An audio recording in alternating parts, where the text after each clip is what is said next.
Hardest character is definitely Samus. That suit is super hard. Ooh, I don't know, Frosty. If we're talking about the hardest characters in the game, sure, Samus' suit is pretty hard, right? But Kirby can literally turn into a rock. So maybe he's the hardest. Did you ever think about that? Mega Man or Rob? Metal? Yeah, but like, Rob's got that like soft spot, like that wire. Not a very hard wire. Mega Man, he's got a fleshy face, but I don't know if that's metal or not, so I could be convinced. Rob is a toy. True, that's not even metal, it's just fucking plastic. For any of you in the know, for YouTube videos that go on in the Smash universe, Vars III has made a pretty good video. It's called Hit and Run Fighters, the hardest characters to play Super Smash Bros. Ultimate, blah blah blah. So I saw on the thumbnail that it was Greninja, Zero Suit, and Inkling, and I already know what kind of video this is going to be and what kind of characters that he's going to be talking about. And I agree, and I think, well, that's what I want to say first, is that I agree. And I think any other top player would agree, regardless of what character they play. I mean, hit and run fighters, I don't normally call them that. That's definitely a way better name than what I usually call them neutral monsters, because what I mean by that is their neutral is insanely good, but their damage output is pretty honest, or they lack in some other department, whether it be recovery or juggling or whatever it may be. We're going to watch some of the video. I have opinions on the matter, and I don't think that they're all the hardest characters to play. It's just an archetype that is definitely the hardest. I also want to talk about some common misconceptions for hard characters to play as we go on. On the opposite end of the spectrum, we have an archetype notorious for having incredibly difficult characters to pick up and, more importantly, master, their curve being significantly steeper than most of the roster. For today, we'll be discussing hit and run fighters in Smash Ultimate, and whether or not they're the hardest characters in the game. Hit and run characters tend to overlap with a few other... I like that he talked about Joker a little bit, because like, I feel like definitive proof that these characters are hard to play is the fact that there are extremely few reps of said characters. Remember when Leo stopped like playing Joker and people were like, oh, maybe this character actually isn't top 10, maybe we've been wrong all along, and Leo's been just that much better than everybody else. Or, you know, like Zero Suit's another good example where I stopped doing good and suddenly there's like 0 good ZSS results whatsoever. That in and of itself should probably indicate that a character is easy or hard. In this case, hard. The archetypes and playstyles, one of which being the rushdown fighters. Members from both categories are often confused with one another. Alright, let's get one thing situated right now. Rushdown characters are fucking easy to play. If you are rewarded for drooling on your controller and hitting a 50 to 60% combo and frame trapping until your opponent dies, you're not good. Fox players, Falcon players, Terry players of the world, you're not good. You come to my channel, you watch my video without subscribing, you better sub right now or else your whole family's kaput, you feel me? Make no mistake, they can and will tear you a new one just like the rest of them, but you will find their win condition to, ironically, be slow and steady despite having some of the best mobility in the game. For my money, members that belong to the hit and run archetype consist of Inkling, Zero Suit Samus, Greninja, Sonic, and possibly Joker. I don't know about possibly Joker. I feel like Joker's definitely like that calculated hit and run kind of stuff. I don't know about, I guess Sonic is. I never considered what archetype Sonic is, but I feel like Joker's definitely like that calculated hit and run kind of stuff. I don't know about, I guess Sonic is. I never considered what archetype Sonic is, but the damage output for Sonic is brazy. Is Fox rushdown or hit and run?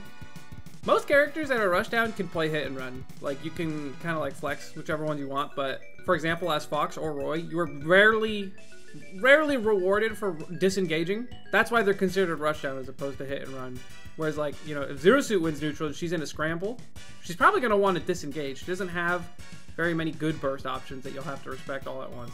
In light of his poor defensive game, Greninja players often make use of his excellent ground and air mobility to stay just outside of their opponent's threat bubble before going in. And I want to hear what his argument is for Greninja being hard, because I've always thought that Greninja was really easy. And then I played Greninja, and I confirmed that Greninja is very easy.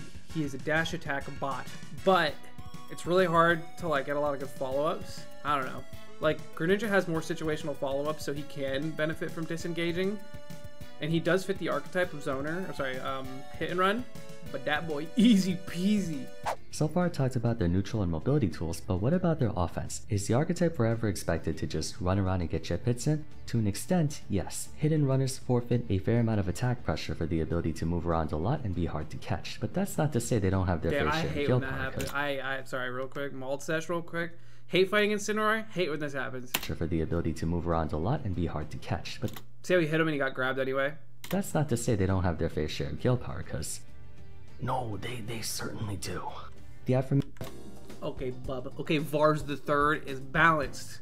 Hella situational, and he gave me that nair flip kick. Bad example. Another one is if he drags you extremely close to the upper blast zone with his up air chains, you can get screwed up there as well.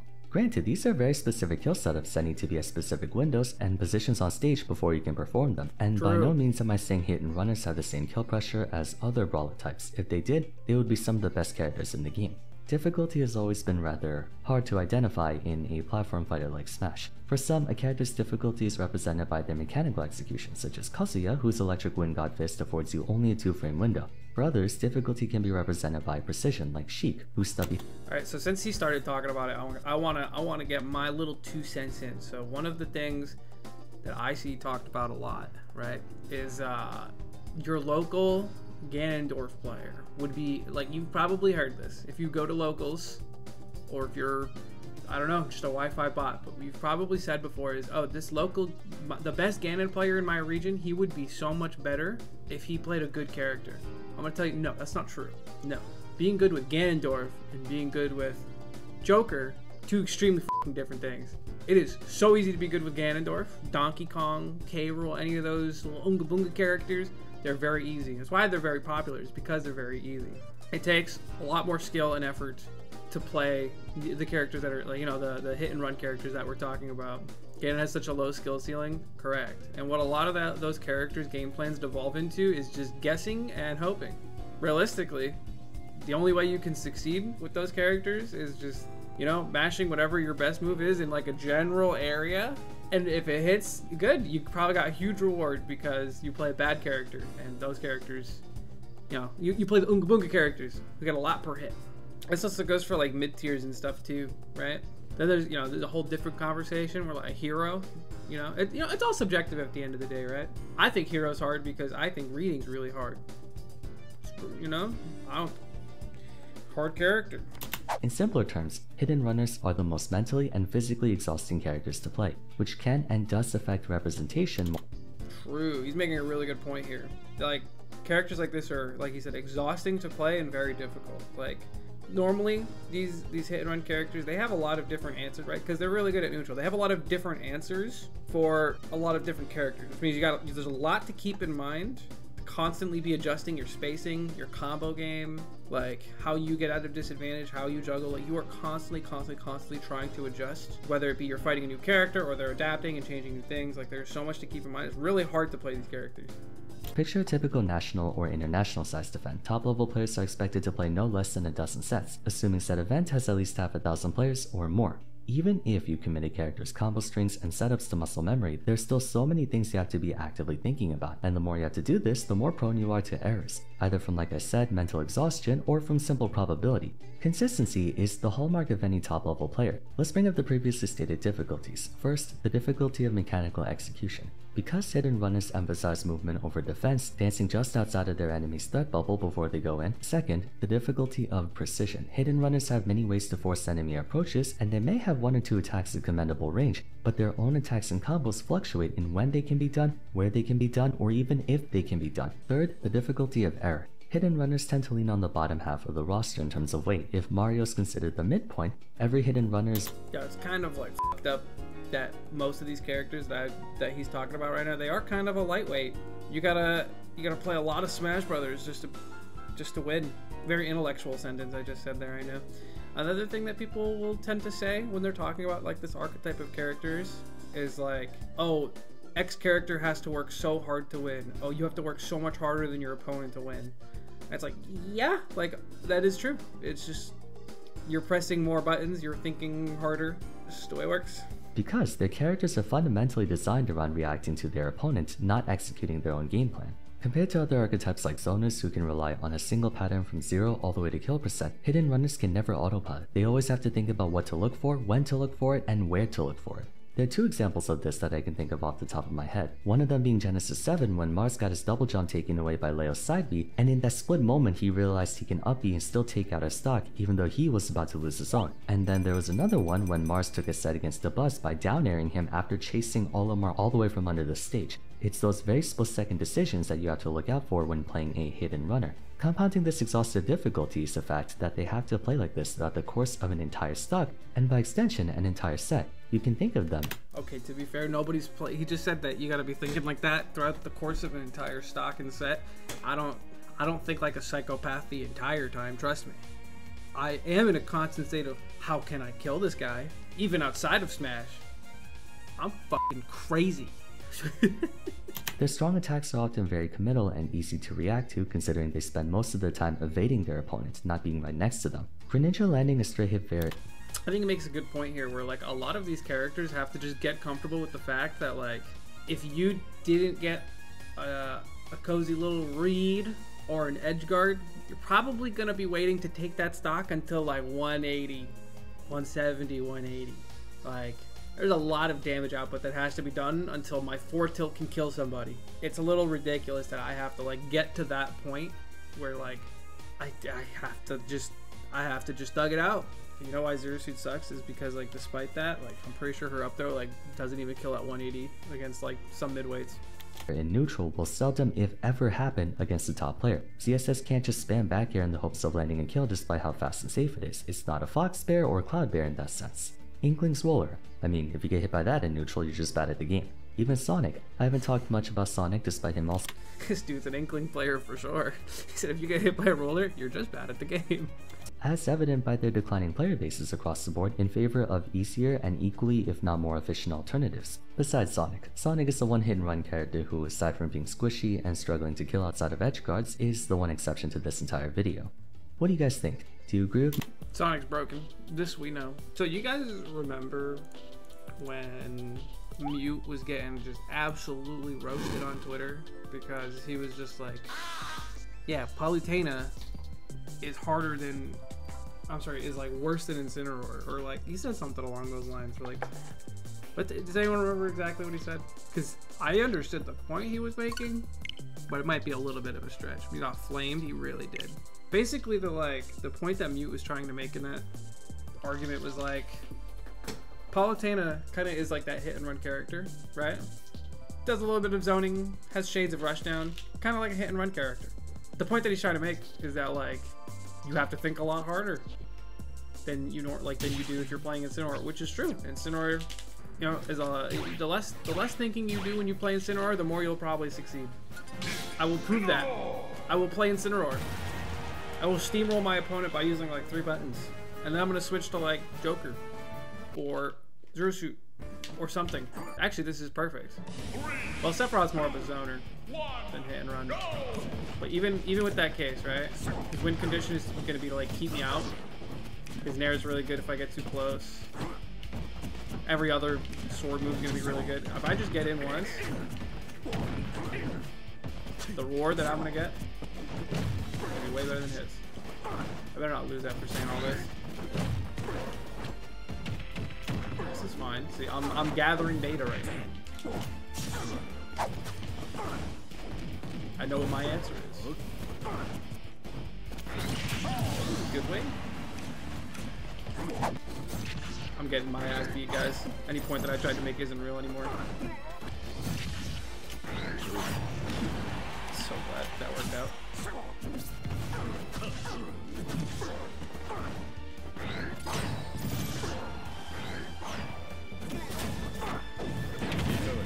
This is fine.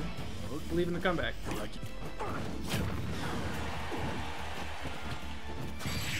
That reaches far. Holy. What was the point you were trying to convey? That this grappler is piss easy. It's actually, you know what? It kind of still proves my point, because like my options for beating that were to just kind of just side B and hope it worked, because he kept running at me. Oh, see, perfect. See, we're playing a set now.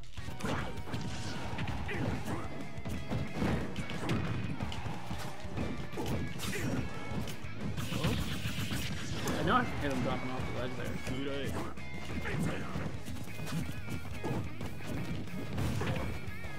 Okay, buffer system looking at.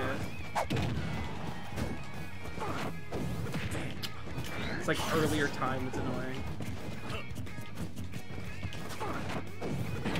There we go. Now do the math on how many times I won neutral versus how many pokes he got.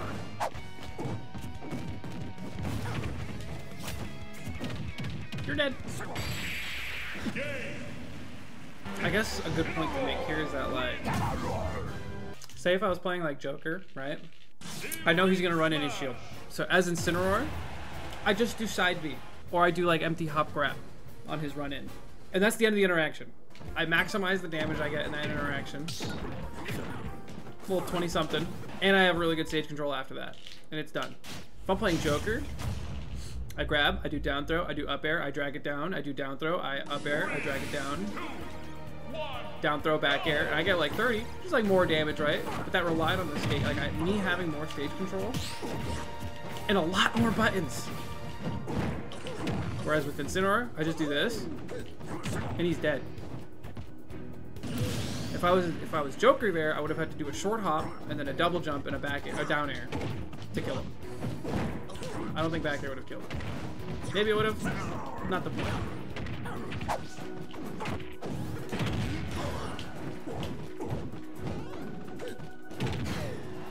Can't cycle him that high, but you gotta go low. That's crazy. Bye. So who's the hardest character? There is no one individual hardest character. Depends on the matchup. The solutions that Incineroar or Donkey Kong or Samus has to problems is always way simpler than, for example, Sheik. This is a perfect example right here. Well, why this character's hard? I gotta fucking solve the Rubik's Cube that is this Duck Hunt for every little bit of damage that I want. Is jump can just gonna be the only option he picks? Let's see. Yep.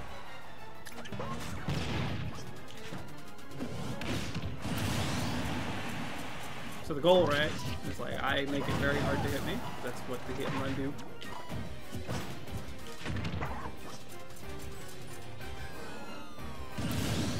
I hate FT Elite Smash players so much. Me too.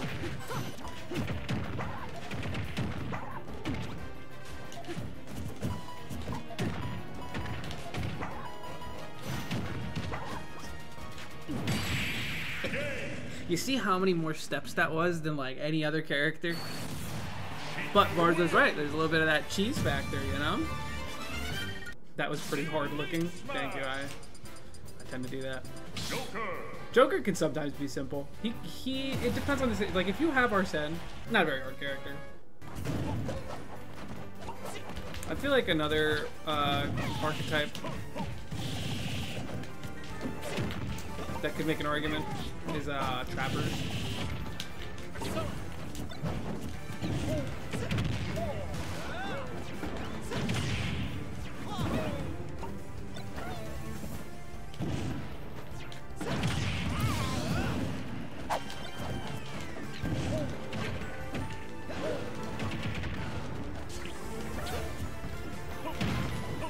With that drag down up air, not even an option for some characters. Robin a Trapper? I guess. Nah, I don't know. It's hard to say what Robin really is. Robin is easy though, I'll tell you that.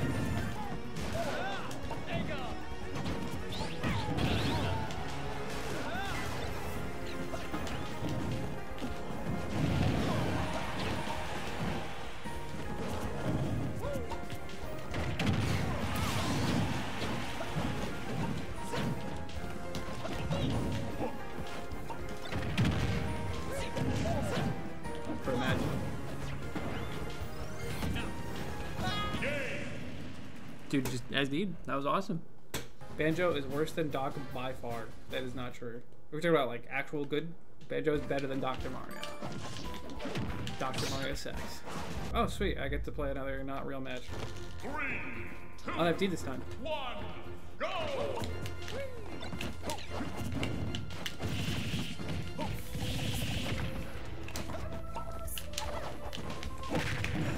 I got caught my dad.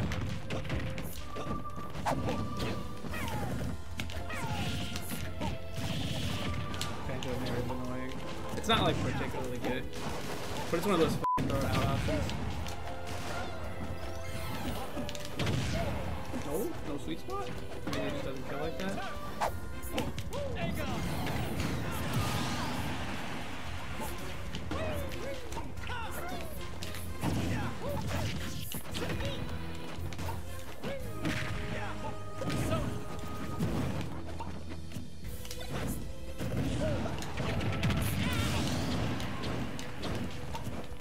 See, that was thinking.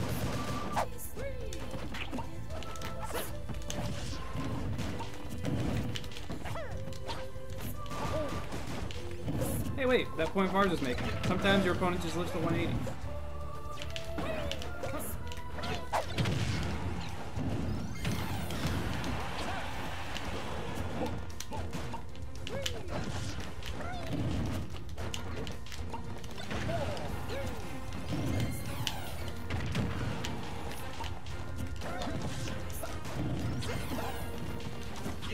No, my F tilt. No! I'm a fool!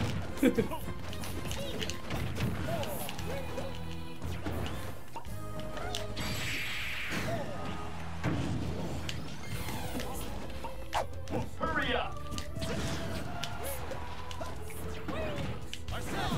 That's not the fucking grappling hook, dude. Are you serious?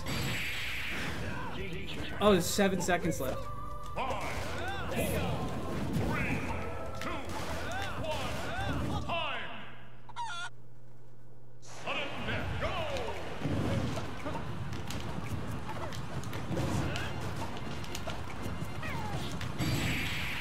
Big bomb.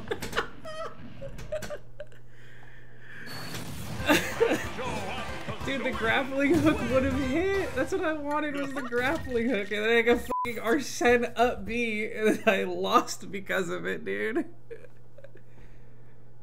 What the fuck?